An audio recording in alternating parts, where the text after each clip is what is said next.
I do want to state before I jump into this that I really want to acknowledge the fact that Representative Bacon has worked very hard on this resolution. I have not been able to vote for it in the past because of some of the divisive language, but I have no problem voting for it this year. And I want to, just from me, I'm not talking for my caucus, I'm just saying from me, I want to thank Representative Bacon for working so hard on this. Martin Luther King Day, the whole weekend, the commemorativeness of it has always been a big deal to me. I've said every single year, as a pastor, I've used a lot of the Reverend's statements in sermons and speeches, a lot of things over the years. I strongly affirm the things that he said. I've tried to remind us that the Reverend Dr. Martin Luther King, and this is just a little thing that as a Reverend myself, I like to point out, in a cultural context, maybe some people don't understand this, but if you back up 50 years, this was totally understood. In a cultural context, Reverend was more important than doctor. That's why his title is actually the Reverend Dr. Martin Luther King. And that's just a thing I like to say. But he was a Christian first. That's very obvious through his sermons, through his church. He was a Southern Baptist preacher in the South in the 1950s and the 1960s. That was a volatile time under all circumstances. The fact that you take that he was a black man made it so much more volatile. He was definitely a preacher, and then he was a civil rights giant. But he has made it clear many, many times in his sermons and his speeches that he was a servant of Christ first. And it is because of his relationship with Jesus that he verbalized the civil rights stance, because he believed, and this is a scriptural context, he believed that the reason that people are equal has nothing to do with skin color or cultural, social attachments. It's because God made us, and God made us equal. That's a biblical concept, and that's what he stood on. He verbalized this many times over. He was actually a true patriot too. As Representative said before me, he was very pro-American, which if anybody had a legitimate beef to say, I don't think I believe in America at this stage of the game, he did, but he was a strong patriot, as is verbalized by him over many different ways. I Have a Dream speech, I saw it being queued up. I don't know if we're going to be playing that today, but I would love to, every year that would be mandatory. We would have to play that and listen to that, and actually listen to every single word he said. Being a pastor for 35 years, I have seen this in the Bible. I've seen this with people, with speeches and all kinds of things where we change the speech and we make it fit what we want. We change the words of an individual. I've watched people change the Bible to fit what they want for 3 decades plus. We all have the right to do it, but it doesn't make it right. To actually take the words that somebody said and say, this is what they said. Don't change it. Don't spin it. Don't mix it. This is what they said.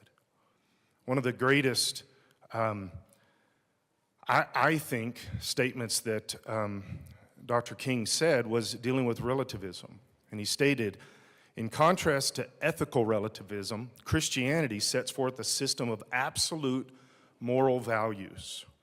This is one of the reasons that the Reverend Dr. Martin Luther King Jr. is one of my preaching heroes, is because he never compromised on the moral. He never compromised on the biblical. That was first.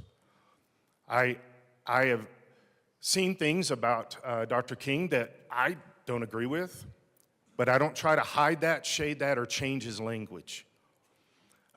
He was a socialist. I don't like that, but he was. I don't try to change his words and say that he wasn't. I just explain why I'm not. He stood strong on biblical values. And one of the things that he said in Birmingham, in fact, some of these things have already been said, so I'll limit some of those. I don't have to repeat. But one of the greatest letters ever written in a jail, separate from Paul's writings in the jail in Rome, was the Birmingham jail and the statements that MLK made.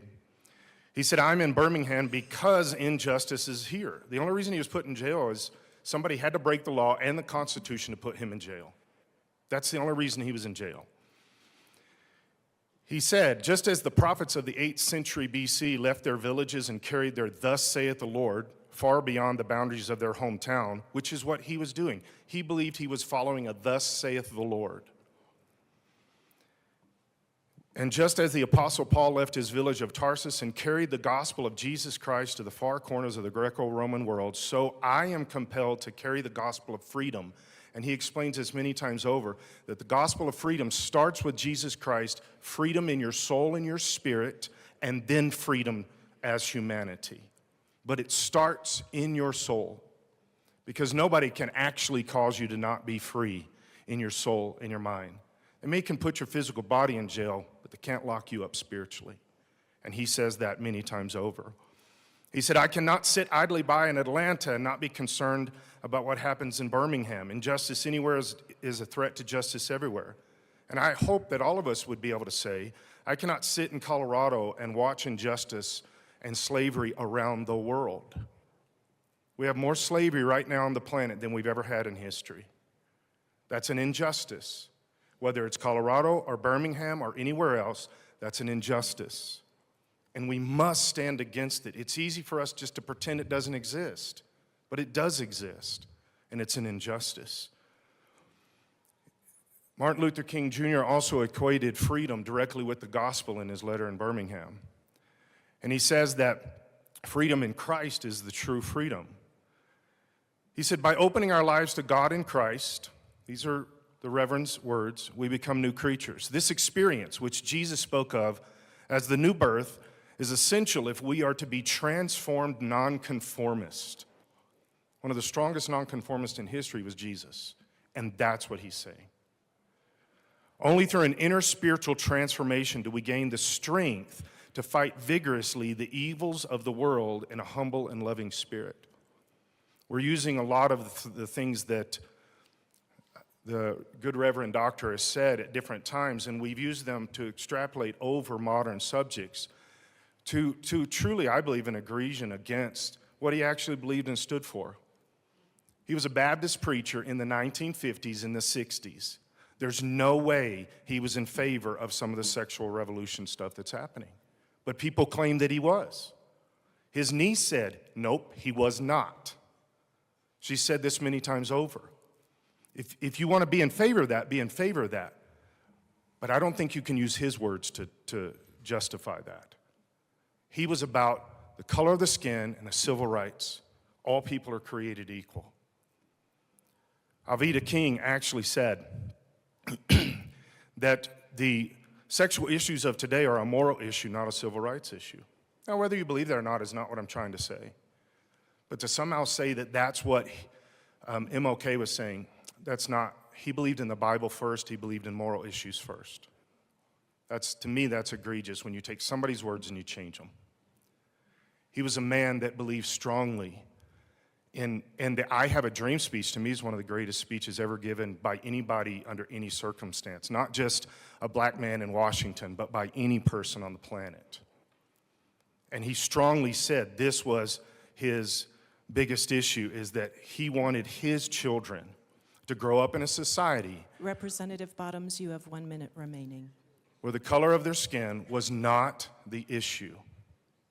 That the color of their skin is not the issue. And we've seen a strong resurgence that has become the issue again. I want to go back to what Martin Luther King said. I want to go back to this stance, that it's not the color of the skin, it's the content of the character. On this day that commemorates one of the greater men in history, I think, that existed, let's take his words, his stance on the Bible, his stance on Jesus Christ, his stance on spiritual freedom and physical freedom as human beings, and let's not let the color of our skin be the issue. I believe in freedom, and I also have this same dream that Martin Luther King had. Thank you.